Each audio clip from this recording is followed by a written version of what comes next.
તમે ભીમાસર ફાટકમાં છીએ ત્યાં ટ્રાફિકમાં ફસાણા હતા, કમેન્ટ કરજો. જોઈ લેજો, આ ફાટક છે. તમે તો અડધો કલાકથી ઊભા હતા. તમે કોઈ ફસાણા હોય તો કમેન્ટ કરજો, કમેન્ટમાં બતાવજો મને કયા કયા ફસાણા હતા.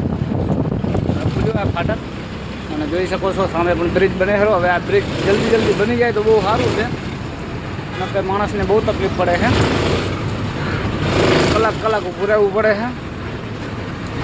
અને એમાં શું હોય, નાની ગાડીઓવાળાનો બહુ ત્રાસ છે, બહુ અતિશય વધી ગયો ત્રાસ. ગમે અહીંયા જગ્યા ના હોય તો હાંકડ મોકડ કરીને બેસી જવાનું, પછી અડી જાય એટલે પછી કહે કે આ મોટી ગાડીવાળે અડાડી, એટલે બધું પછી નાખવાનું. મોટી એમ જોવા આવી ગયો ને આ રીતે છે ભાઈ. વાંક બધું પણ મોટી ગાડીવાળાનો કાઢવાનો, એટલે આવી તકલીફ છે. જોઈએ કહો તમે. અને ફાટક પણ બને ખરો, ફાટક તૈયાર થઈ જાય તો સારું, તો આમે છુટકારો થાય. કારણ કે બધા ડીઝલનો એક બાજુ ભૂકો બોલે છે, એક બાજુ નાની ગાડીઓવાળા વખા પાડે છે. અને તમારા ભાઈને પણ વિડીયો સારા લાગતા તો લાઈક કમેન્ટ અને ફોલો કરતા જાજો. અને 2-5 જણાને શેર પણ કરતા જાજો. જય માતાજી.